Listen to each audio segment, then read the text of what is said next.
Why do you, Aaron? Why do you see that as a problem? You know. Okay, good. It's time. Is it time? Yeah. Okay. Yep. Oops. No. Okay, guys. Welcome back to the second session.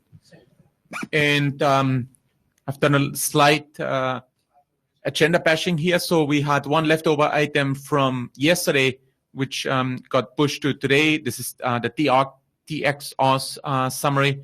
Dick is going to do that, and followed up by a short summary from Aaron about the site discussions on Oauth 2.1.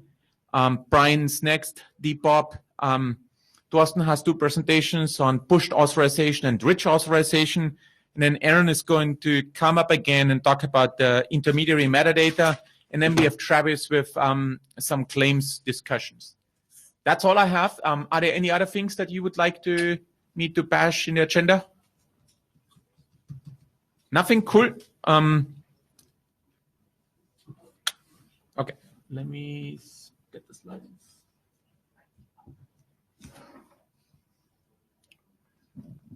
Clicker. Thank you. Hi, Mike. Oh, wait, Tony, can you again describe these?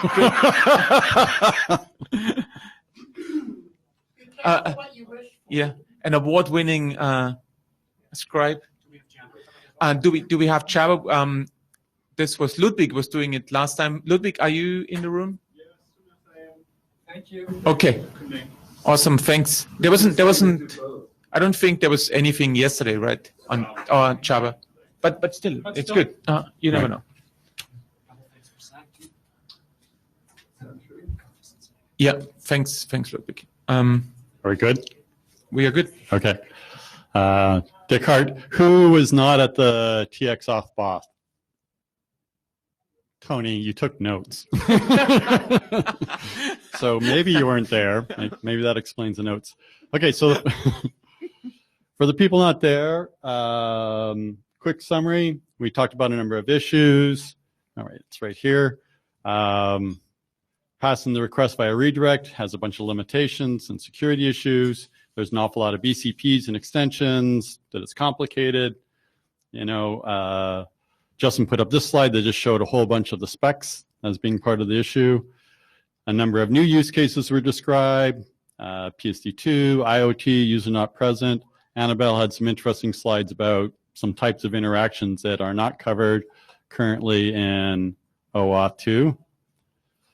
And then there were two proposals presented. One of them, TX Oauth, aka Oauth XYZ, potentially Oauth 3, versus sort of RAR, PAR that are really extending Oauth 2. The questions then are, do we pursue both of these, one of or the other of them? That's kind of one of the first questions that came up out of that, whether we want to talk about those questions. I guess, first of all, is any questions on sort of as a summary? People might have? No? Okay. Because most people were there. Well, there was 3 hands going up, so I was wanting to be inclusive. It's 2019, right? Yeah. It's good. Yeah. Do we want to have any discussion or talk about these questions? Okay. Yeah. That's why we are here to have discussion. Right? No one's going to the mic or anything, though. So I think one of the other kind of key outcomes from that is that we committed to having further discussion on TX Auth around what would if we were to pursue the new option of a 3.0, we were going to do that on TX Auth. Right. But I thought since we're here, we could see if there's more thoughts around this working group or a new working group, if anybody had any comments around that. We had a TX side meeting this morning. If I could finesse that, I mean, sure. I would ask if any folks have opinions on that, or if anyone has ideas or approaches that would help us to come up with the answer to that decision. Right. So one of the conclusions we came up with in the side meeting this morning was we would want a different mailing list than the Oauth list for discussing a chunk of brand new work that wasn't an extension if we were to do that. And that otherwise it's hard to track for people.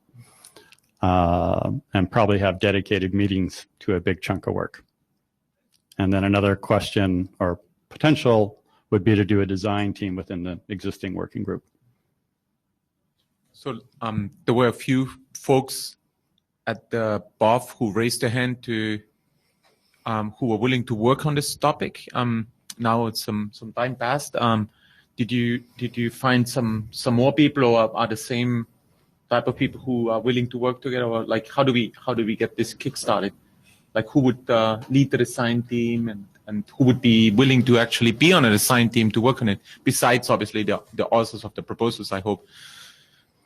Well, there was Torsten, who had his proposals, which are really an extension. So that seems kind of clear-cut work. And we have presentations and hums later on that today. Okay, yeah. And then but today we're not talking, I don't think that on the agenda today is XYZ TX Auth stuff, right? True. Yeah. True. So the question is, would there be people that would work on that? Yeah. So. Sorry, I got confused along the way. We're talking about a design team with what scope? I missed it. So the question would be, if we're doing TX Auth, and if it was in the Oauth working group versus being a separate working group, would you do a design team for the TX Auth work within the Oauth working group? Was that clear? Or? No, it is. I'm trying to parse what that means. Okay. Justin, Richard, just to maybe clarify a little bit, we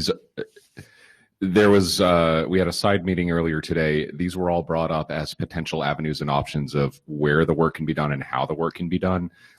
This isn't saying that there was a bunch of people that said we should do a design team or something like that, but just that would be something that would be more directly applicable to the OAuth working group. There was a general feeling in the room in the side meeting, though, as Dick was saying, that it at least would need its own space, like its own mailing list to kind of keep the focus on that, whether that's an offshoot of this list or if it's a offshoot of this group, working group, or a new working group or something else. There was a general feeling that it's would be a big enough piece of work that having its own discussion space is important. Okay, I just want to make sure I'm tracking. We have an OAuth list, we have a TX Auth list, and we're saying we need a third. No. We would use TX Auth, like whatever, because it's like whatever that gets associated with. We would use TX Auth. Good. Sorry, in my head I was hearing the third list. Sure. Sorry about that. Yeah, I'll just summarize it again. If the TX Auth work was in the OAuth working group, discussion for the TX Auth work to be on a separate list, the TX Auth list versus rolling it all back to the OAuth list. It's Thursday. Thank you. Okay. No worries. Well, if there's no other discussion, part of this was just to bring everybody up to speed and some of the summary around the side meeting this morning. Okay. Thanks. Good. Thanks for sharing.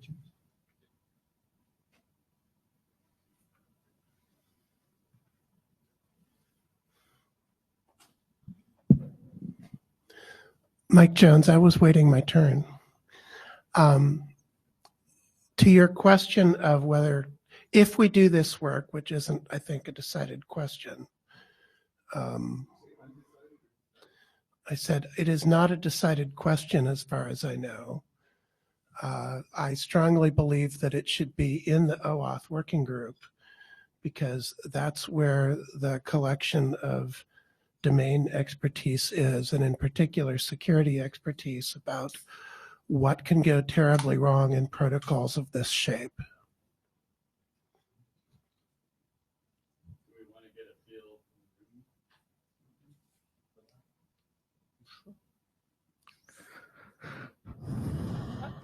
I'm confused. I feel like we're re-adjudicating a lot of what we talked about in TXL. So we want to get a sense of the room of where we think the work is going to get done, and that's the different conversation than we had at the BOF. Okay, keep going there. So, Leif Johansson, I would argue that if we're going to do this in Oauth, then it, in practical terms, probably means 3 slots per week, and it will be quite a strain on the current working group, sort of the management resources of the working group. And that we may need to assign extra resources to cover that. Oauth seems to have enough on its plate as it is. Comment on that. It remains to be seen if that new work starts, whether then existing work then slows down, because I could imagine that some of you, since we are talking about the same people here, that they may decide working on one sort of TX Oauth versus sort of the regular Oauth at some point in time, right? I would assume. You guys need to decide. Or do you want to push? You come up with an extension, push it here and push it there, or what's your thinking on that? Yeah. Annabelle Backman, Amazon. I think it's pretty unlikely or unrealistic to think that work on OAuth 2.0 and its extensions is going to halt. The reason I think it's unrealistic that it's even going to significantly slow down, because people are working on those extensions to solve immediate needs they have.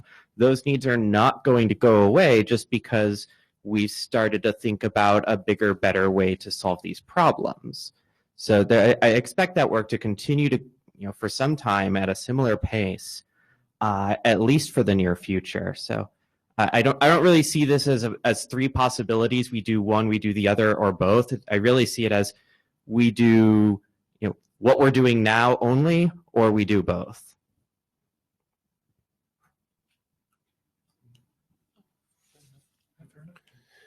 Mike Jones, to your question about, well, are we rehashing something? From my point of view, I was in the BOF. There was no conclusion out of the BOF to do new work. There's a question on the floor about, if we do this work, do we do it in the Oauth working group? And I think, again, because the security expertise is here, it should definitely be in the Oauth working group. If we do new work, there's a question to the ADs and the chairs whether that would involve a rechartering. I think it would. It would. Yeah, I mean, absolutely, Mike. And 2, I completely agree with your assertion. We were inconclusive. Thorsten Norderstedt. First of all, I would like to second Annabelle. So I wouldn't expect the work on OAuth to slow down. I'm for myself, I'm accelerating right now because we have to solve problems at hand. So 3.0 is on a different timeline from my perspective. So I would assume us to work on both. Actually on 3 aspects. Because yesterday in a side meeting, we discussed 2.1. Yeah, that's on the agenda next, yeah. 2.1. Potentially 2.5. I don't know. Because the extension we're going to talk about later won't be part of 2.1, right? And there is the TX Oauth and 3. That's fine. I mean, in the end, people will prioritize, right? Annabelle Backman, Amazon again. I wanted to respond to something Mike said as far as what is the open question. Asking if we're going to do this work, do we do it in the working group, doesn't make a lot of sense to me, because the working group doesn't really have a conclusive say on whether or not IETF is going to do the work. The working group might agree or disagree on whether or not it is work that we should expand the scope, recharter OAuth to include that work. But if members of the IETF demonstrate a need for the work and there is consensus that the work should be done somewhere, then that happens irrespective of the opinion of this working group. Justin, Richard, and I just wanted to address the point of getting the right expertise. I mean, I think it's a little bit of a red herring to say that if we were to start a new working group, we wouldn't have the right expertise, because all of us are in like dozens of working groups. I'm in dozens of working groups with a bunch of you across different standards bodies and within the IETF. We have a way of reaching out to the right experts and bringing them in. And I think that with something like this, if we were to do a new working group, or even to do a new mailing list, which again, I think is a good idea, we would want to make sure that those people are involved, that the right people are involved. There are some really, really brilliant people in this community that I think need to be part of this conversation. Additionally, I do think personally that it's because OAuth 2 is going to keeping on for quite a while, and we're going to keep extending it and keep, patching it and tweaking it and new security for it and things like that. I think that there is a slightly different audience for TX Auth style work versus OAuth 2 style work with significant overlap. But there are going to be a lot of people coming to the OAuth 2 world that just want to care about OAuth 2, and they should be able to do that. And I think that's especially important because a lot of people raise the question of, oh, are we just going to confuse people by saying there's this new thing? Well, one way to not confuse people is to say, like, there is a new thing and it's being worked on here to do something new. So if you're interested in that new thing that's not done yet, sure, that's over there. Go alpha test, go beta test, right? It's the spec is not written yet. If you want to stay in the OAuth 2 space where things are more explored, then there is a space for that. Thorsten, I think it's too early to really decide, because I honestly still don't know what OAuth 3 is all about. And we also came to that conclusion in the morning. So we need a clear description of the scope of what OAuth will look like. I'm waiting for you just to refocus. So from my perspective, the next logical step would be to really write up a proposal for the scope of OAuth 3, and then we might decide as a community, as individuals, on how to proceed. I think that makes sense, instead of spending more time now, because I'm waiting to give my presentation. So if I could summarize that feedback, you're reiterating that there's two questions to consider. There is, what is it that we need to do? And there's then the question of how is it that we're going to go forward with doing that? And these are certainly interrelated questions, but we need to be considering both dimensions. Okay. Before asking my comment, I'm going to ask the chairs, based on based on that, do we want to simply table this conversation for the time being, pending more clarity on the scope of the TX Auth work? Yeah, it seems so that that's the right approach from the feedback we've just got. Okay. I would endorse that approach. I mean, I think we need to be, again, quite clear on what is it that we want to do. And I think by then enumerating and being kind of clear, crystal clear, whether it's, again, 2.0, 2.1, or 3.0, there's going to be a lot of things to do, and then we're going to have a conversation on what it is to do. I mean, the key question for me is if we were to talk about a hypothetical new working group or a hypothetical recharter, one of the key things for me to be able to explain during that chartering process would be if someone came to us with a new body of work and I was holding that right up, would it be clear how we would go about to do that work?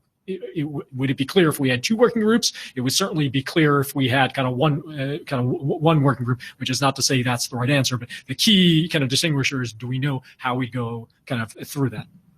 So I think we need to, bottom line, I think we would need to write down first what it is we want to do, and then we can engage in a conversation to how to split it apart or not at all. Aaron Parecki from Okta. I just want to echo something I heard from the last meeting actually we had, which I haven't heard come up again in this discussion, which is that like, yes, there is absolutely going to be work on 2.0, 2.x continuing for a very long time. And the primary reason for that is that realistically getting people to move to a 3.0 is not something that's going to happen overnight by any means.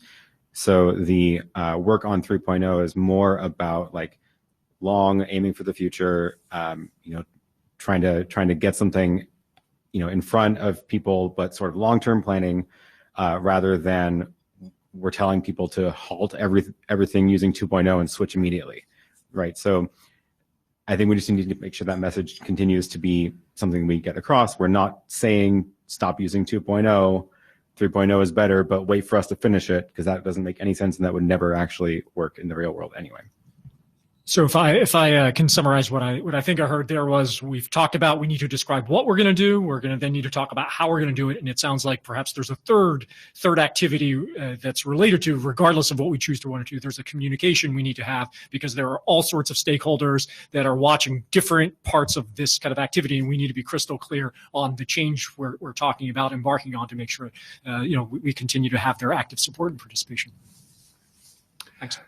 This is Justin. I'll volunteer to take on the work item of taking a first shot at writing down what we want to do, and I'll run it by Roman as a sanity check, and then put that onto the TX Auth list for discussion. Sounds like a plan for me. Perfect. Aaron, can you quickly summarize the discussions around 2.1?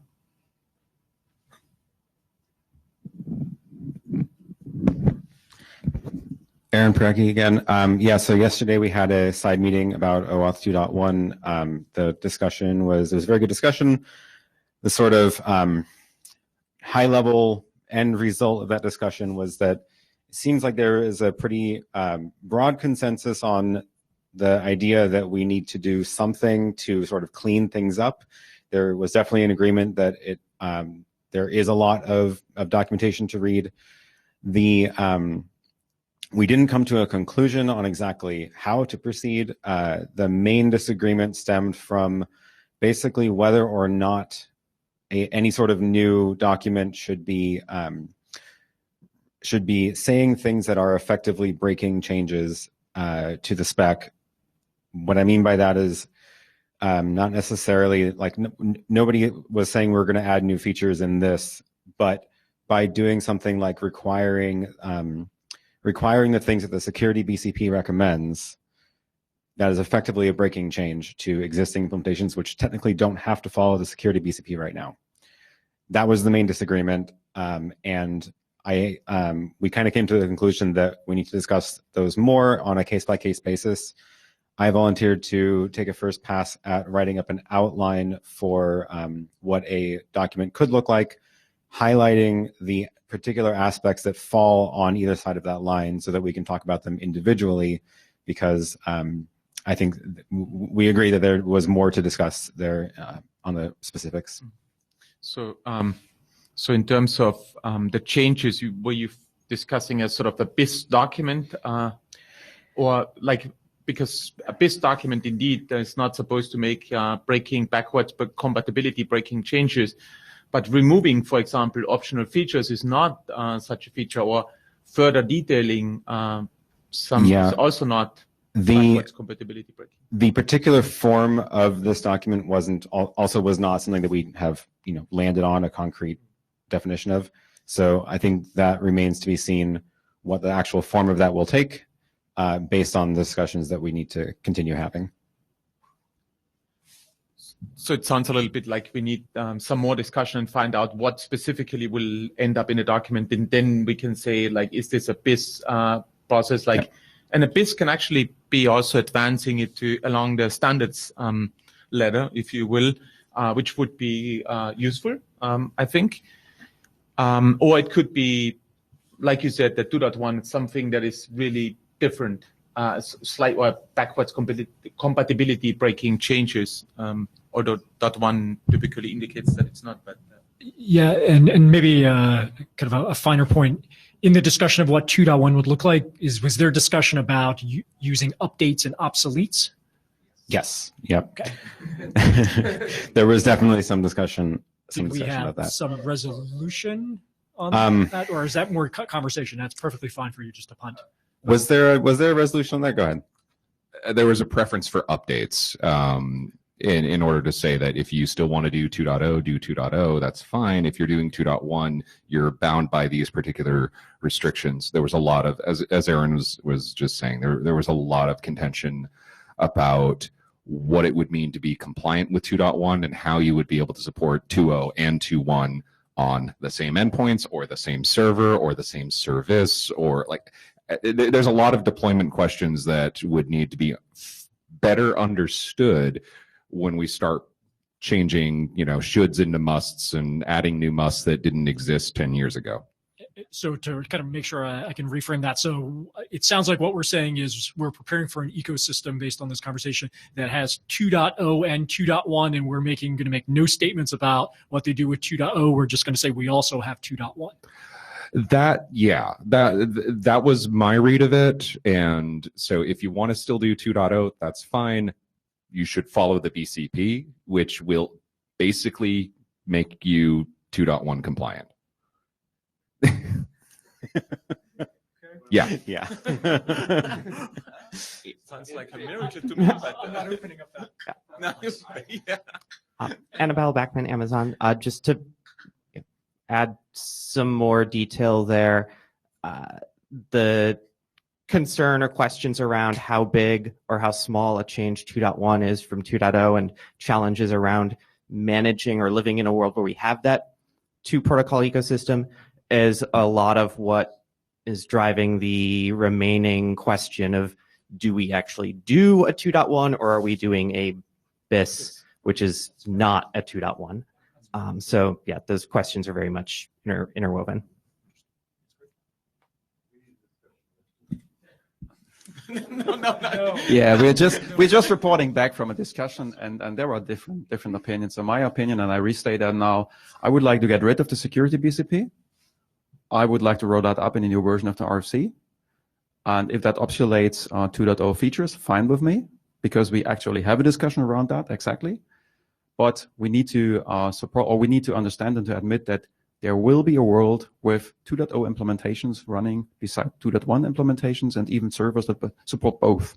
So from my perspective, we need to find ways to make that happen, right? So, and the 2.0 implementation can just RFC 6749 compliant from my perspective, right? So, but you need to be able in an ecosystem to, especially on the server provider side, to offer a migration path, which might mean that you have both versions in parallel running. And then we discussed, how could we determine what a client needs? Is it policy based, or is it have a different set of endpoints and so on? So I think there's a lot of stuff we need to sort out before we move forward. And we have right now, I think, different opinions on whether we should make breaking changes or not. Sounds like, Yeah.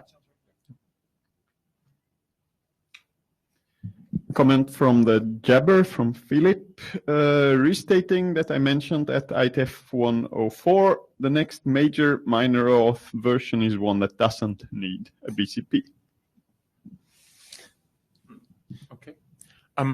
But in any case, we are looking forward to see that discussion happening on the Oauth list. So if you could trigger that soon, I guess it will take a little while till we arrive at some common points. So happy that you volunteered to trigger that and lead that discussion. Awesome. Yep. Mm-hmm. Thanks. Brian.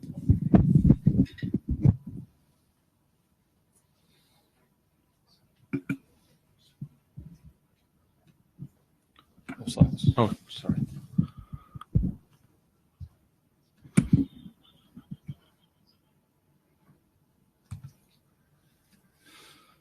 So this is a little awkward to try to continue from off where I left off in the last meeting.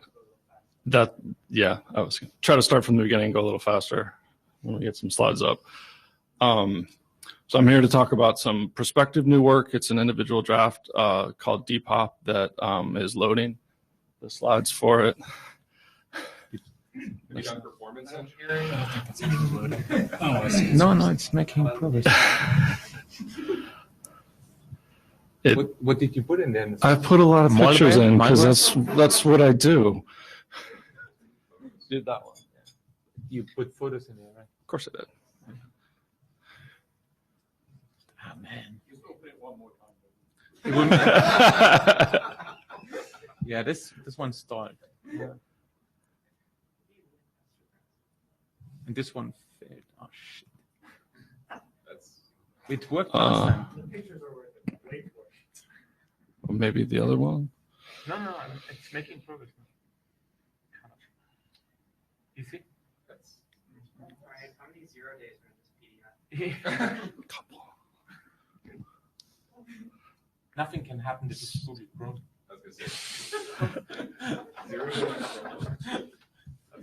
There we go. Woo. So it was this picture. That was that one. There's more. This is his 100 megapixel Hasselblad.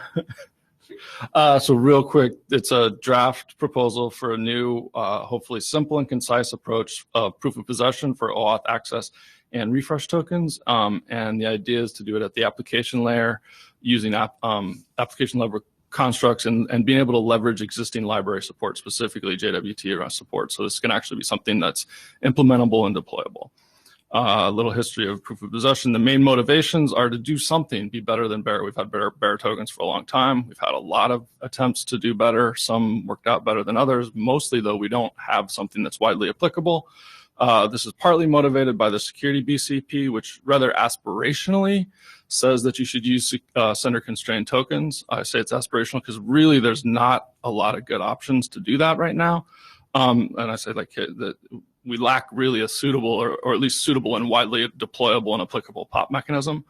This is especially true around single-page applications because the one thing we do have that's almost an RFC is the mutual TLS stuff.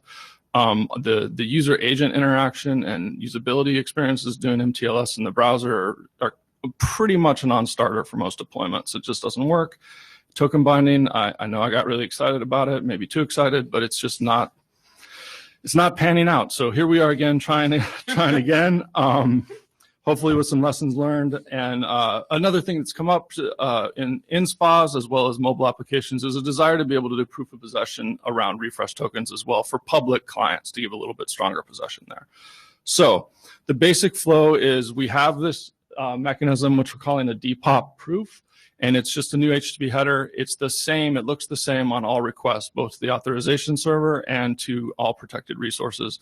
It flows with the actual token request, usually a code exchange or whatever, to the authorization server, and it provides the public key and some limited proof of possession of the corresponding private key. In turn, the authorization server can bind the issued access token to that public key, send it back, and then when it uses it at resource access, it provides the exact same style of proof on each resource call in conjunction with the access token that's bound to that public key, and that's an extra check that the resource server can do. So that, is there any way you can kill that top piece?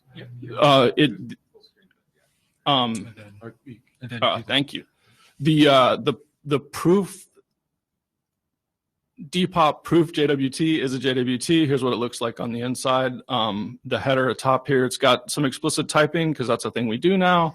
Asymmetric only algorithm support, and then the public key in JWK format in the header. So, and this is the key that signed it, and the public key is there. So it's basically just saying, hey, here's a JOT, I signed it with this key, and you can know that because you verify the signature. It's just showing possession of that key. And in order to kind of give that proof of possession some meaningful context, we try to associate it with the HTTP request in a sort of minimal fashion, enough to make it relevant, but not enough to be difficult or error prone or hard to deploy with all the fun and pain that comes with trying to deal with normalization and signing of HTTP requests. So we've got a JTI claim in here that's sort of encouraged but not wholly required to use for replay checking. And then we've got some minimal information about the HTTP request itself, including basically just the request URI with no query or any other parameters, just the host and path and scheme, as well as the method that was used. and then the issuance time of the token, so that the server has some understanding of how fresh it is and can enforce some window of validity there. And there could be other stuff in there, but that's the defined set of claims right now. Justin, Richard, just really quick, has there been thought about how extensible that body should be? I realize POP's only doing that, and that's fine. Is there any thought about sort of what the namespace of a dpop plus JOT payload could have in it if somebody had something else they wanted to cram in there? Not beyond like not past what's there. Other stuff could go here. Okay, that's fine. That's fine. And some mention in the draft now that sort of says as much like you could do more, but there's no explicit provisions for what that would look like. Gotcha. Okay, thank you.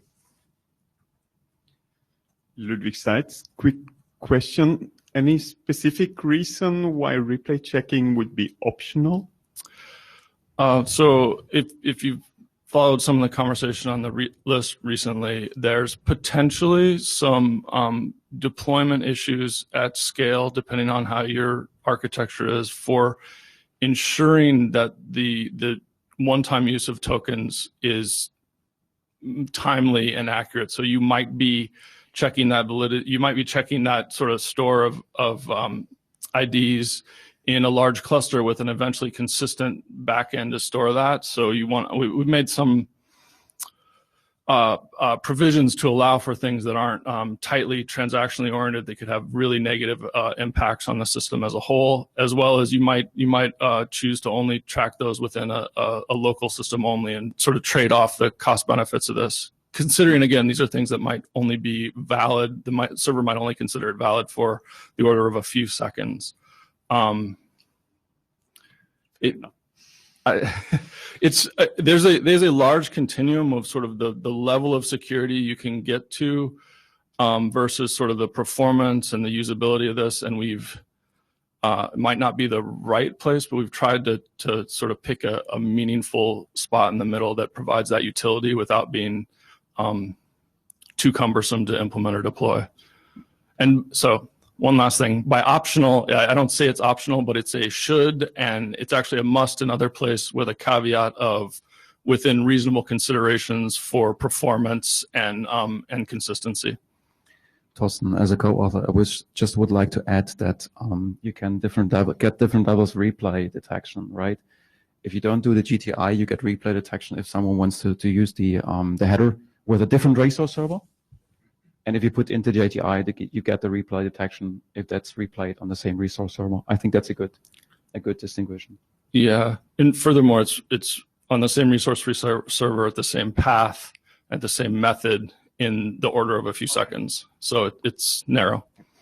Annabelle Backman, Amazon. We talked in the previous session about the coming work for HTTP message signing, so I'm not going to go into that any more than just reminding people that that work is happening and may be applicable here. Separate from that, from the conversation on the list, it seemed pretty clear to me that it would be helpful to have a clear statement of what the threat model is for what we're trying to mitigate here with Depop, because the more of these things that you strip out, the more this just becomes another bearer token that you're putting in the request. So it would really be helpful to understand, once we strip all of that out, are there threats that we are actually still mitigating here? Or have we just produced something that ends up making people feel safer than they really are? Yeah, some tightening up of that, I think, is warranted. Mm-hmm. Well, as with all things, it's hard because I think everyone has a little bit different idea of what that is, and the push to change this is, there's different competing interests, but there definitely needs to be some tightening up of the objectives around the threat model and what we're trying to prevent. And if there are competing interests, then that does argue for a more flexible model that it argues for it, but I don't know that it wins that argument. Well, we have to have that argument. I very much want to avoid a situation where the client is in the place of saying what is signed in this token. because it has a lot of ramifications on how do you negotiate what that is, what are the properties of that actually provides. And if we can't talk about it, and I know we had a hard time yesterday talking about exactly what you get from what, I'm wholly unconvinced that the average client developer can make a reasonable decision about that. The client doesn't have to, the resource server does. Well, that would then assume that you have some sort of discovery and metadata indication to say what particular aspects of the HTTP request are signed in the context of this resource That server. would be the API documentation for the API you're calling. And those are the things I'd like to avoid. Again, going back to this is meant to be simple, easily deployable, not a lot of options. And if the scope of this is to be usable specifically and only within the domain where you're in a pure discovery world and you're talking up to standardized APIs on completely standard interfaces, then I understand why you would not want to be in that place where you have to negotiate that. But the practical reality is that OAuth is used for all sorts of things that aren't just standardized APIs. And in those cases, people have documentation for their APIs that describe what needs to be, how authentication authorization happens. Part of that can, and if they're using something like this, should be an indication of these are the things that need to be signed in order to protect this request. It definitely could be, but it doesn't have to be. And one of the value of standards is avoiding the need to look up that stuff either in documentation or in dynamic discovered sort of metadata. So sure, I'm simply saying that there is value without. There is value in that flexibility. There are strong use cases for where you're actually specifically stating what you're going to include and what you're not, and there are strong use cases for standardizing the format and allowing implementations and deployments to say, this is what I need covered and this is what I don't. Both of those use cases exist, and I think we'd be remiss to support one at the expense of the other. Noted. Yeah, I disagree. Yeah. One last thing based on discussion on the list. I believe you or maybe it was Neil, somebody in that conversation said that that CPU cost of asymmetric crypto was not a concern at scale, and I wanted to just state my disagreement with that. We have use cases where the time and cost of asymmetric crypto versus HMAX is absolutely a concern. Okay, I don't think anyone said it wasn't a concern. Well, we had that discussion earlier, like when Annabelle presented it, and when I talked about the existing documents and there be a symmetric key mechanism. We had that discussion. But let's ignore it for the moment.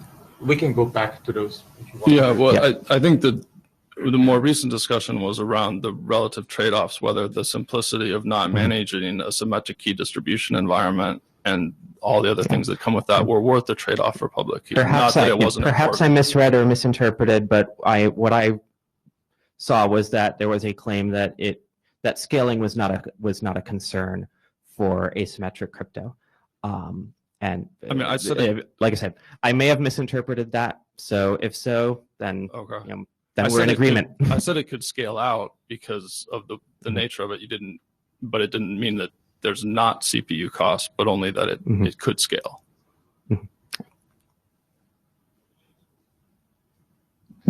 Yaron Sheffer, back to replay. I think it would be simpler to always have a JTI, always have a random JTI, and leave it to the server as it should to do replay protection. That's the current state of the draft. There's just been some... Because you did mention missing JTIs. I didn't mean it that way. I meant that it is required always from the client perspective. There's a bit of wiggle room about just how strict the server needs to be with it, but it's always required to be there. And the server is supposed to, I guess you could say, make a best effort at replay protection. Torsten speaking as a co-author. First, reflecting on Annabelle's question regarding the threat model. It's being documented. It can be found in section 2. So it refers to the threat model that's documented in the security BCP. And I think generally, we need to keep in mind the scope and the objective of that draft. I stated that yesterday. I do it again. This is a stopgap measure. This is not intended to be, at least from my perspective, as a general means to do POP in the OAuth world, because we've got another mechanism, MTLS, and it works very well. This one, the original objective was to find something that works for SPAs that wants to use access tokens in the browser. Please keep that in mind. We can change the scope, but then we need to consider the consequences. But that's the reason why we started that work. This is Justin. With what Torsten just said, and brought up yesterday in mind, the scope and the threat model is not clear from the current doc. So if we bring this in as a working group item, then that's going to have to be very, very, very, very clear, because I think a lot of the discussion that's happening right now is because this feels like it could be, the resurrection of the whole OAuth POP infrastructure, and that had all kinds of features like the server being able to provision keys to clients and symmetric crypto and all of this other kind of stuff, which aren't part of this. I think that this would benefit from a narrower focus, like, for example, Pixie had. Pixie was about, public mobile clients protecting the auth code flow because they don't have client secrets. And by the way, here's how you do it. Turns out Pixie's a lot more useful for a lot more than that. And we're using it everywhere for lots of different things because it was a reasonably defined mechanism that found other uses. This right now doesn't feel like that. It doesn't feel like it's a specific point solution or stopgap, as Torsten said. So if we're to go forward with this, and to be clear, I like Depop. I think it's a really clever way to have the solution, and I've implemented all these header processing things and stuff like that. I like this, but if we want it to stay focused, it needs to be presented as focused in the text and in the working group. We're not there yet. I think we could get there if we decide to bring this forward.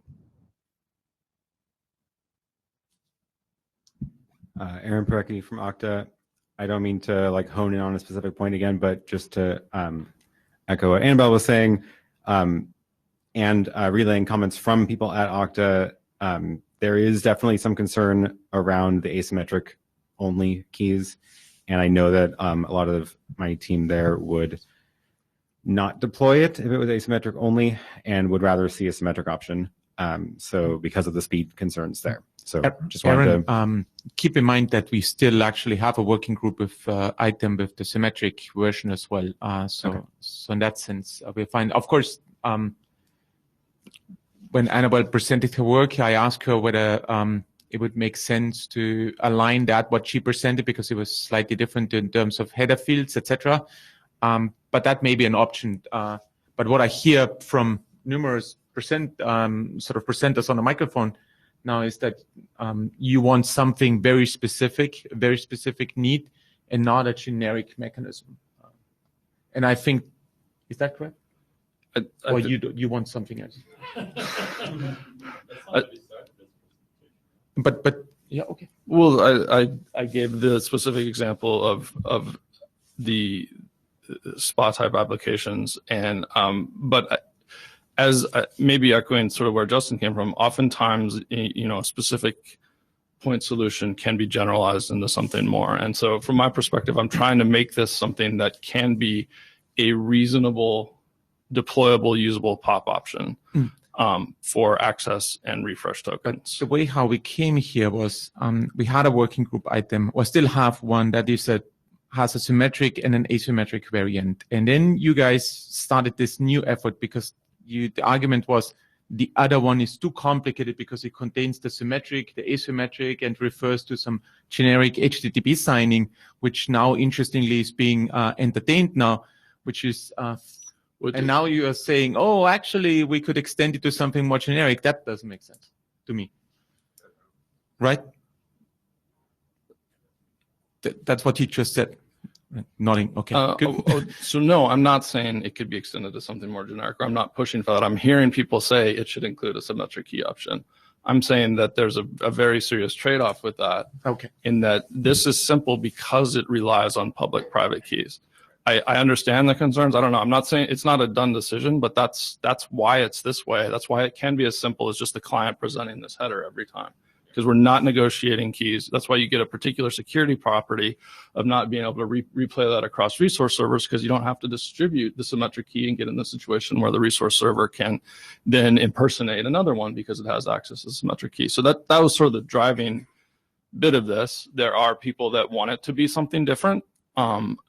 We're in a working group. We have to work through that. But so I'm trying to respond to different comments and different desires for things. One of the reasons, the document you keep talking about has symmetric and asymmetric key options, but it's strictly key distribution. It doesn't do the actual token presentation and proof of possession part, which is another reason that it's not useful. Yeah, well, it had that just in a separate document, which this was Justin's document, if you recall, which I think now with all the work made its way into the at this meeting, adopting. This was what Annabelle was talking about. Is that, or is it a modified cabbage combined with something? It's an evolution of that. More of that. Yeah. But there the idea was to separate out the key distribution from the presentation in two separate documents. That was a decision at that time. Good approach. I don't know. I've got another comment from Jabber, again from Philip, and he basically is underlining or stressing what Torsten said. Let's not forget the initial scope. Urgent need to be solved, the sender-constrained SPA tokens. John Bradley Ubico, one of the co-authors. So again, with scope, our initial plan in the working group and discussions were we were going to use token binding to sender-constrained tokens for single-page applications. Some people over here that I'm pointing at may have screwed up that idea. What? Well, not Dirk. He's actually on the good side. But and we may eventually get token binding when Microsoft and Google sort things out and we cats and dogs live together happy. So given that might not happen in the next short number of months, we at the Oauth security workshop, we said, okay, what can we do for a single page application since we don't have token binding in the near future? And the answer was, okay, you could use web crypto and have the browser make a key pair and do a very simple signing operation. So this is really only intended to deal with that single page application mechanism. So I don't know whether, given that we're talking about single page applications, whether the performance issues are really all that concerning. These aren't high speed, high volumes clients, server clients that are talking to APIs.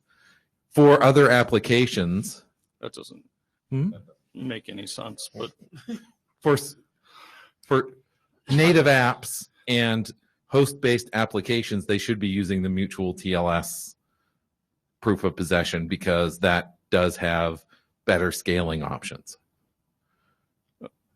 So this isn't intended to deal with all the native apps, all the server-based clients. This is really intended for that subset of single-page applications that need to send or constrain their tokens. Justin again. So what if this were adopted with the very narrow, very specific scope and all of the other fancy bells and whistles go into OAuth 3? it's yeah. Sure. Which fancy bells and whistles? The ones that are being suggested, or yeah, key negotiations here, and all of this kind of stuff, and sort of general proofing mechanisms and things like that.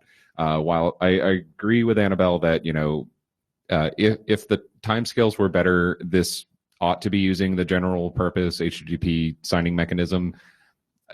That's probably going to be a while in cooking, but because this is if this can be a very specific thing, then I think that it's not going to hurt if this exists and other solutions also exist. So if there's a, SPOP for symmetrical proof of possession or whatever, then great. If there's something with the next major revision of OAuth that lets you do all kinds of different keys, or goes back to the OAuth key distribution architectures where, servers are distributing keys and binding them to client credentials and all of that other kind of stuff, great. I mean, and this existing doesn't make mutual TLS go away. It's very OAuth 2 to add another thing to the already gigantic menu to let people choose from. That's true. And we are not done adding to the menu was the heckling from the back. This is not a value judgment. This is a statement. If you want the value judgment, talk to me after. But for real though, having this be like this does this one thing, I think fits. Annabelle, just having looked back over the Depop spec, if the intention is really that this is specifically driven at SPAs, that really needs to be cleared out. That really needs to be called out more clearly in the draft, because it really isn't right now. You've if you read between the lines and knowing that that's what the authors are saying in forums like this, then you can kind of see it. But without that, it's really not clear. Separately, back to the asymmetric crypto scaling question. Everybody's focusing on latency, but that's only one aspect of scaling. If you have a service that is taking millions of requests a second, that little bit of CPU time adds up. And all of a sudden, running your service becomes a lot more expensive. That may not, one request taking a tiny fraction of a second longer may not, impact the end user's experience, but that doesn't necessarily mean that it's scalable. The other thing to consider is scenarios where you're making lots of these requests in the course of fulfilling one end user request, or one end user operation. It's not necessarily just one hit here; it could be multiple.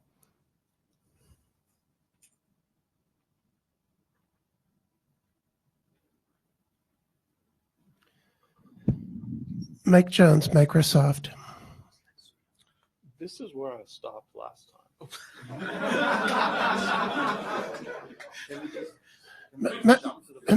Mike Jones, Microsoft.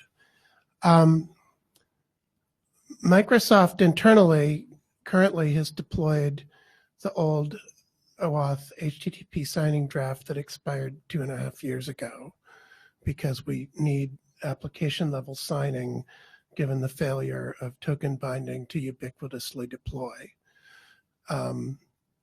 We would like to use this for all flows, for all client types. And please let's not do anything that prevents that from working. Thorsten, in answering or reflecting on what Annabelle just said, I understand that. I know that the CPO cost for asymmetric is, I think, 2 orders or 3 orders of magnitude higher. I think there are other ways to cope with that than using asymmetric crypto. We have at least 2 architectural options, and they are documented in the SPA BCP. One of them is not to use access tokens in the browser and rely on web security mechanisms to protect the lag to the backend. And also in the latter case you just talked about, having a lot of requests being executed on behalf of the user, just set up a backend and let that backend fire all those requests and use a TLS. So I think this is a much too narrow focus discussion yet. Yeah, just my thoughts. Annabelle, again, echoing, I think what Mike said just was really a response to that. That as a service provider, we really don't want to have to operate significantly different authorization mechanisms across our ecosystem if we can avoid it. And forcing that on people is not the way to get them to adopt things. Separately, I feel like you're telling people that they should architect their application such that it fits the model or the constraints of your authorization mechanism, which seems wildly backwards to me. Like, people build SPAs that do not have backends, but need to make lots of requests to other services. That use case exists. If you're not going to support it, then that's fine. Just acknowledge that this is not going to support that use case, but we should be intentional about making that decision. So Brian, can I ask you a question? You've heard a lot of feedback at the mic line. What is the one or two questions you need resolution on from the working group? I don't think I can say, because there's quite a bit of feedback from make it very narrow to make it do all this stuff. Well, to be honest, there's a lot of competing interests and desires here. So I guess Do you now know why we came up with this broader thing? I think you went in a group at that time. I think that's the problem. Yeah, it was.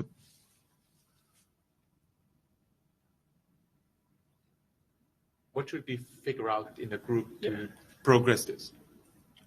Well, I mean, I guess the first question is, do we want to progress it in the group? Because Torsten. Just my guess is, and that it was popping up in my head a few seconds ago, I think we need to have a consensus in the group whether we want to rely on TLS-based mechanism for sender constraining.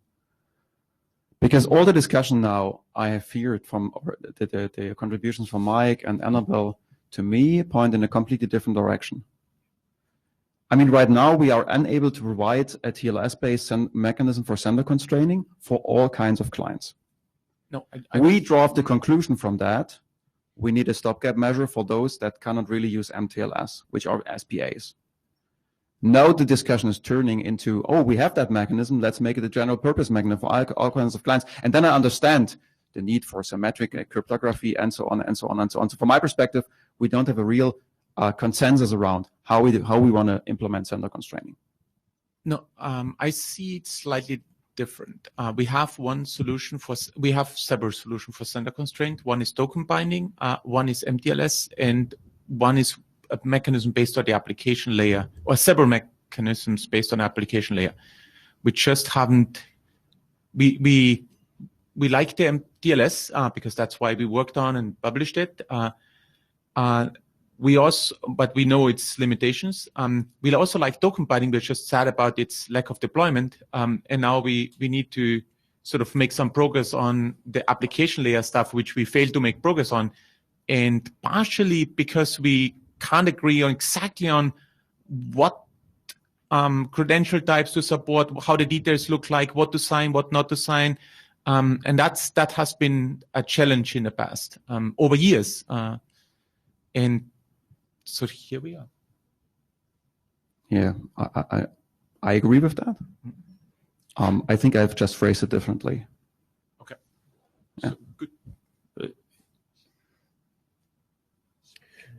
Mike Jones, I believe that Microsoft's viewpoint is MTLS is great in certain constrained environments, such as financial APIs, but it is virtually undeployable in general purpose consumer applications. Therefore, we felt, given the existent threats about stealing Bearer tokens, that we need as an industry to develop an application level proof of possession mechanism that works across the board for access tokens, refresh tokens. We're hoping that this will be that. We are running a little bit out of time on the agenda, so that took us a little bit longer than we were hoping. And I think before Annabelle, Thorsten, Annabelle is cut the line here. Okay. So I'm the chairs will work with our esteemed AD to find a path forward on this, how to advance this topic, because it feels we are a little bit stuck on that issue. But I'm positive that we find something out rather quick. Yeah. So expect a virtual intro meeting. Yeah. Given what we just heard, I would say not really. I think we're going to take it minimally. Yes, we take that. Yeah, we talked this up. Yeah, just the last comment I had was, from my perspective, even for our SPA use cases, Depop would not work for us. Okay. We'll work this out, Brian. Sorry that you didn't manage to get any further. There must be something magic on this slide. Probably that's it's a really good slide. Yeah, it didn't even load past that point. All right. Okay, sorry about that. Got stuck a little bit. We had. Oh yeah. So what was that? Thorsten. Okay. How do I get that back? Okay. So close this one. Thank you, Brian, for presenting the Depop work. Really appreciate that. This one, you pushed authorization? Yeah, I would like to start with another, small addition to another small addition to another small addition to Oauth. It's pushed authorization. That's the clicker? Yeah. All right. So basically, the problem the small addition to a small addition of OAuth wants to solve is this. That's the kind of authorization requests we are seeing in the wild when you use some of, for example, OpenID Connect mechanisms. You're ending up with a really, really bulky authorization request URL that's sent through the user agent. And it poses some challenges. First of all, it's lengthy. That has impact on the latency, on the robustness. But there's also no mechanism for integrity and confidentiality protection, which might be relevant, especially if you pass transaction-specific values or constraints regarding the authorization process through that channel. We have got a solution, at least a partial solution. That's the extension to OAuth that we are going to extend. It's the JOT secured authorization request, which I hope will be published soon. It provides security for the authorization request by providing a mechanism to sign the request objects. And it also has a mechanism to path a request URI into the authorization request if you don't want to pass all the data to the user agent. And what we do now, we provide a mechanism to upload the payload of authorization request to the AS and to obtain a request URI to then use the draw mechanism request URI to send that data to the AS. So from my perspective, that's just the next step to bridge that gap. And that's how it's going to look like. So there's just a small change with step 2. So the client first sets up the authorization request in a direct post call to the AS. And the AS somewhere stores this payload and returns a URN to the client. And that URN then in turn is used in the front-end call to the AS. All right, so how does it look like on an HTTP level? That's a traditional OAuth request, so it's a GET that's sent from the user agent to the to the AS authorization endpoint. What we do is we define a new pushed authorization endpoint with the AS, and it takes the same parameters in exactly the same encoding and sends it via post request. That's the modification. And what you also see on that request, you can easily authenticate the client. And the draft says, use the token, or the AS uses the same token endpoint authentication method that's set up for the client to authenticate the client for that request, which also means you can only refuse to serve that client, for example, because the client isn't authorized to access or request a certain scope, which adds a lot to the security of the protocol. Because then in the authorization endpoint, you know, I have actually authenticated that client before the authorization request hit my authorization endpoint. That's really cool. Yeah, and then the AS returns a request URI, and the request URI is not intended to be used as a way to obtain the authorization data by any external system. It's just a reference. Could have been an opaque identifier. I would assume XYZ does it with an opaque identifier. We just decided to build on top of jar, and that's why it is a URN. And that URN then is passed in the authorization request. And the AS is supposed to use that URN to look the authorization request up in a database and then just proceed. Question? No, Justin Richard, just for quick clarification in XYZ. So yeah, keep it on this slide. The main difference between the way that this works and XYZ is that what you get back in XYZ is that entire URL and not something that the client composes. Otherwise, it is very much the same pattern.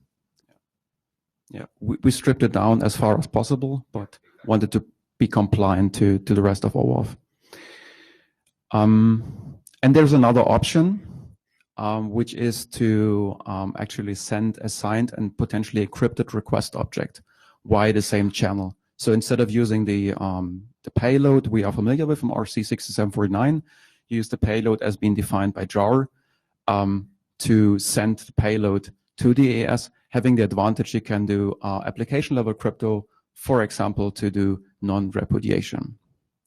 The result is the same. You get a request URI and you send that request URI to the AS. So those are the two different modes that we have spec'd out. The advantages of the solutions are it's a really robust solution for sending even larger authorization request payloads to the AS, which are relevant in all the use cases I'm working on currently. And I think I described that on Monday. And there's also a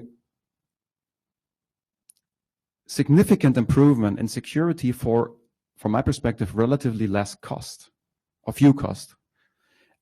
Because you've got the integrity, confidentiality, and authenticity protection of TLS. You've got the client authentication upfront of the authorization process, which also means you can authorize the client. And Daniel Fett's feeling is that it's resistant against mix-up attacks. And that's, from my perspective, better than having some systematic analysis of other people. So the analysis is still ongoing, but we are really confident about that. And early experiences show that's really easy to use. I'm starting with the developers of the ASs, because some ASs already have implemented that, and that did really quickly. And that also guided a bit the way we wrote the specification. And it turned out that the logic that's being executed at the authorization endpoint and the logic's being executed at the token endpoint can be combined in a pipe. That's at least what Philippe, for example, told us. I mean, if you have come up with different experiences, let us know. Let you know now, or as you like. Okay. Justin Richard, just to add, so I have, I know we got to hurry up. So we did implement this spec as part of Oauth's next revision. And while we weren't able to completely combine the auth endpoint, we were able to abstract a lot of the processing. And I can state that this is pretty easy and sensible to do on an existing established AS platform. Okay, thanks. Yeah. Annabelle Backman, Amazon. First of all, I just want to say I think this is like a no-brainer for the working group to adopt. I definitely think we should do this. Okay. Are we still friends, Torsten? Why not? Now again. Because you don't like my ideas regarding SPAs. I can live with that. I did want to ask about how, or have you thought about how this would mix with the device flow, and if there's an opportunity to align the two of those? Because it's an excellent question, but I just out of the top of my head, I fear we are running into XYZ territory, and I don't have concerns going that way, but I think you will end up with a more conversational protocol. Mm-hmm. And that's not the way OAuth 2 is designed to work. But we should definitely take a look into that. And I would also include SIBA, even if that's not IETF stuff. Yeah, I haven't read this too closely, but it seems like there might be an easy way to integrate, to get it to play well with device flow. But we'd have to take a look. That could easily like blow things up potentially. I thought about that also. So if we can find ways, let's make it simpler in the end. I'll take a look. Don't go and engineer it now because we are running terribly out of time. Yeah. Okay, can we? Ludwig. Justin, just to reinforce what Torsten just said, when you combine PAR, the device flow, SIBA, the FAPI stuff that predated this, UMA, all of those sort of staging intent things into one protocol, you kind of do get XYZ. That was the idea. They are not as compatible as they seem on the box, unfortunately, due to the nature of OAuth's conversations. Yeah. Okay. So as I already mentioned, there are implementations out there. I counted 5 of them. So my last question is, would the working group consider to adopt that as a working group document? I'm going to ask for Ham. Please, Ham, if you think that we should adopt this document as a starting point for the working group. Please, Ham, if you can, please, Ham, if you object to making this a working group item. Okay, that was clear, strong positive response to the Ham. Okay, thank you, Dustin. Yeah, can you just switch? Sure. Okay, that was the warm-up. Well, this time check. You have 2 minutes. 2 minutes? That reminds me on the first presentation of the JOTSA introspection response that I did remotely. So honestly, 2 minutes? Yeah, we have another presentation. I didn't screw up the agenda. Not really. I was part of it. Okay. All right. Then I talk about, just briefly talk about the problem, the proposal, and we'll ask you to adopt the draft. Right. So the problem is about, I would say, complex authorization processes. Tony, I try as best as I can. Complex authorization processes that need more data that you can today pass in a scope. So let's assume you have a payment API.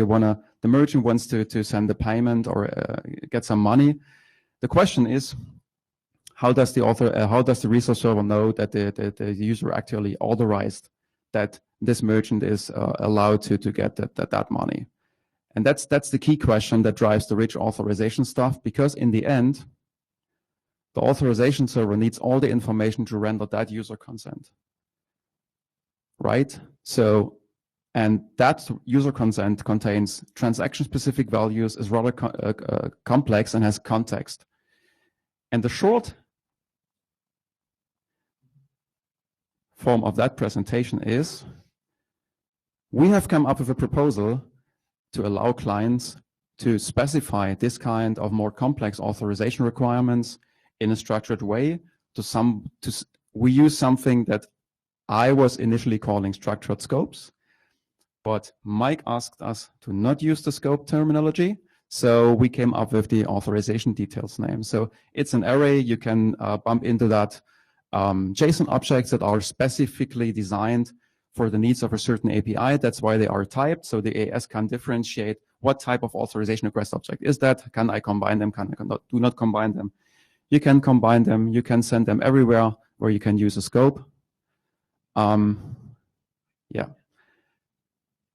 It's in the 3rd revision. We've got some positive feedback, even on the list from people that are new to our community. I just put in a citation here from a guy from Mozilla. I think he's on the line as well. There are 2 implementations already existing at Oauth and the prototype at yes.com. I would like to consider you to adopt that as a working group item. So who has read the document?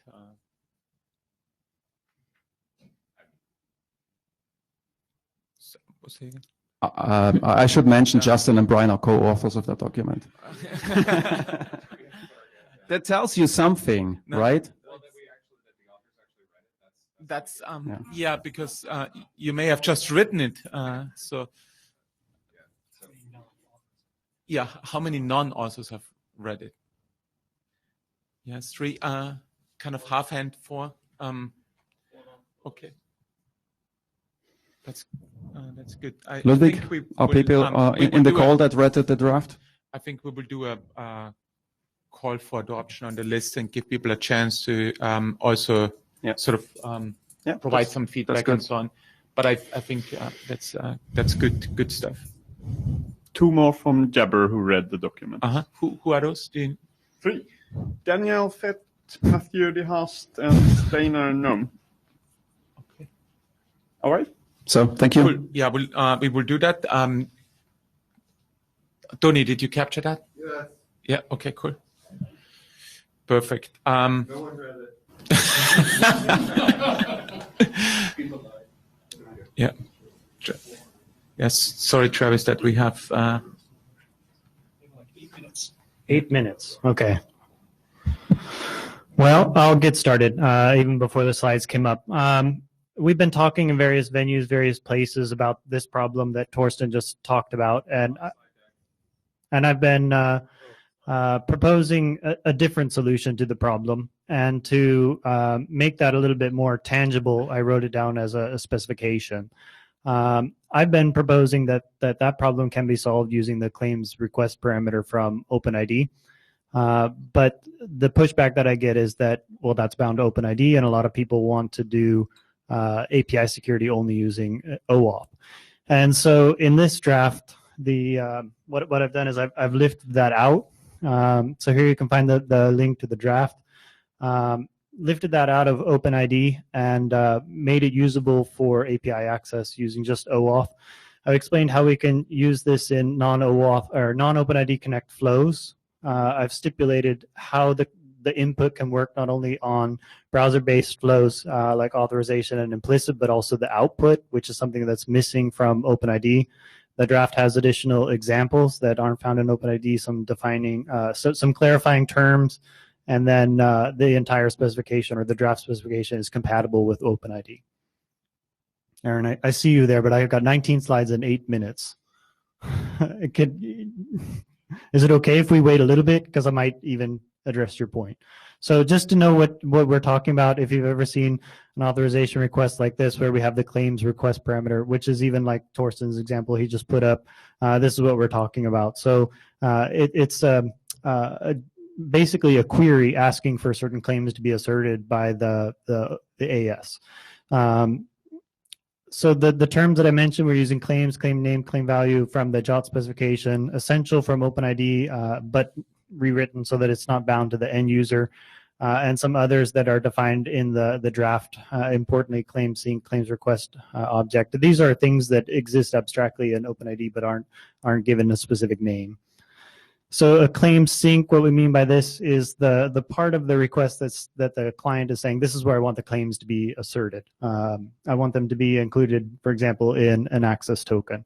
A client might say, I don't know. I want them to be asserted, but I don't know where they're going to go. So it might just say the claim sync is question mark, or it might say I want them in every destination. So I'll use a star. It might also do ID token or user info if the AAS is also an OP.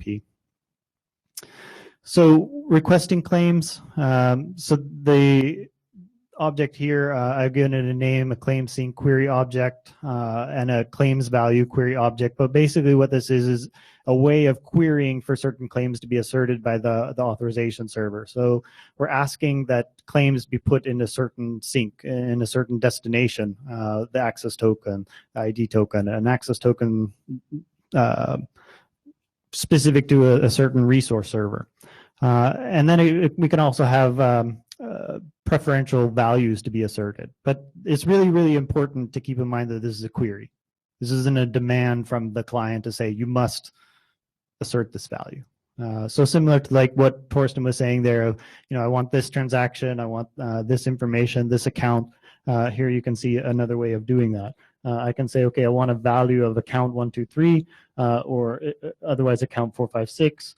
This is essential to me for a smooth operation of authorization at the API. And here I have a payment ID with a value of a certain payment number. So another thing is essential claims. So an essential claims, like I just said, is a claim that is required or essential for the smooth operation of a task by the resource owner at a resource server. It doesn't mean that it's a required value, so the authorization server should not respond with an error if the essential claim isn't asserted with those values or if the claim isn't available at all for that resource owner. And essential claims are defined by OpenID Connect, but there is nothing in OpenID Connect that says anything about it. Like it's got to be there. It's a required claim. So the draft creates something called a critical claim using something similar to JSON Web Tokens, where it has a crit member in the JSON object saying that any JSON pointer, or it's an array of JSON pointers that point into some part of the request to say that this is critical. Like if the authorization server can't assert this claim or claim with this preferred value, then the authorization server has to respond with an error. So this helps the client to say, okay, I've got to have this payment ID to be authorized. And if not, then I need an error back. JSON pointer also defines how to do the escaping of the slashes, which you can see an example of in the draft. I mentioned these special claim syncs. This third one here is the binding then to the resource indicator, where the claim sync could be a URI or URL of the protected resource, so that you could get claim scope to specific resource servers if the client has that knowledge of knowing that certain claims are destined for a certain API. The draft binds this to code flow and implicit flow, which look very much like what's in OpenID Connect, but also the ROPC and the client credential flow. It also talks about token refresh, token introspection, and I wanted to get to token exchange, but I ran out of time.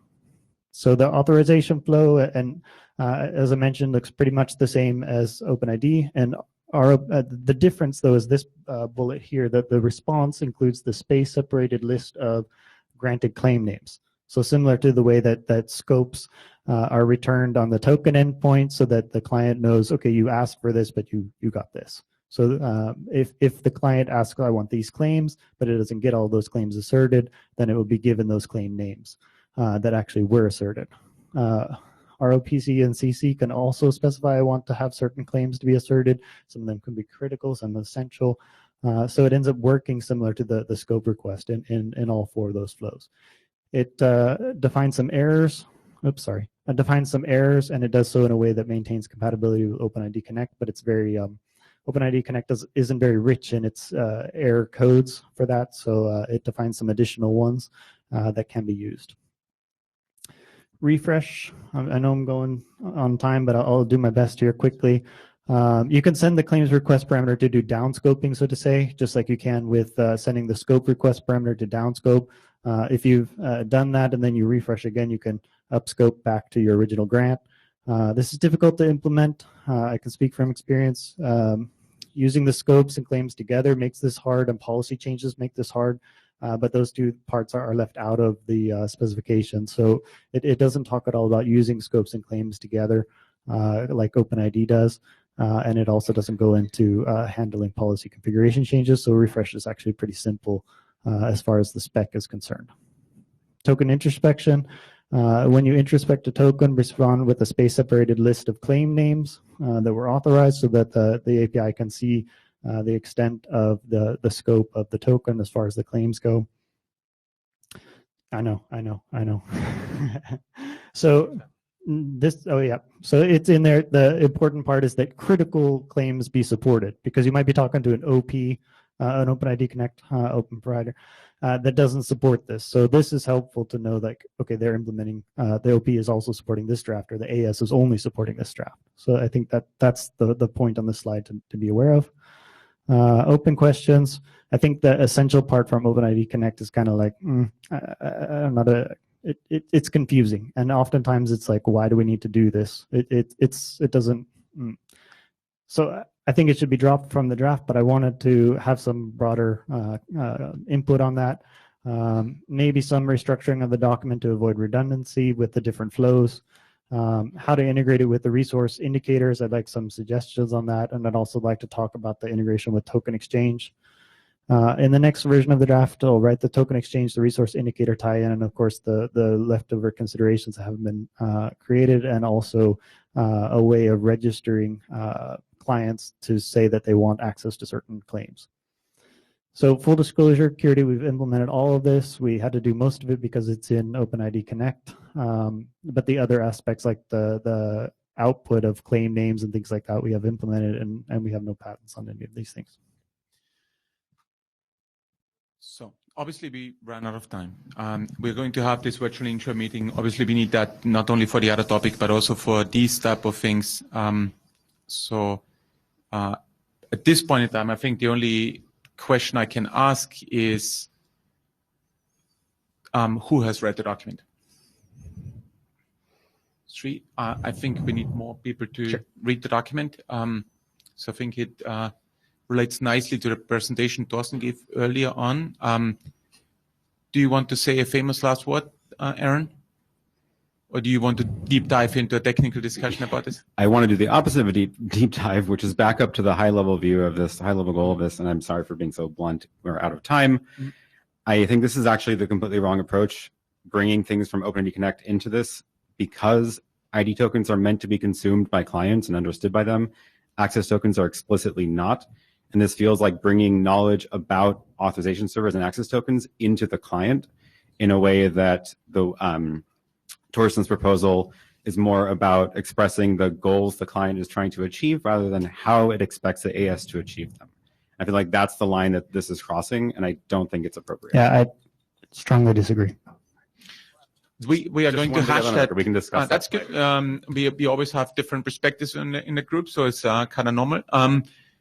And we're going to have a discussion on this, and the story will continue when we have our meeting. I will send out a doodle poll for dates in December, and of course it's December. I know December stuff leading into January to see what works for you guys. And we need a little bit more time, obviously, to cover these topics that we left out. Aaron had one presentation we didn't got to, so that will be covered too. And there are a few documents still in the group which haven't been talked about at this meeting because the authors weren't here. Vittorio, for example, his document, and so on and so on. I don't want to go through this. Okay. Yeah. Quick suggestion, maybe we should have 3 sessions in Vancouver. 3 sessions is not an option. 2 sessions is all the working group is going to get. Long sessions. Our workload varies sometimes a little bit when we make the request. Then sometimes there's barely anything, and then you get totally hyped up on something. Yeah, sorry.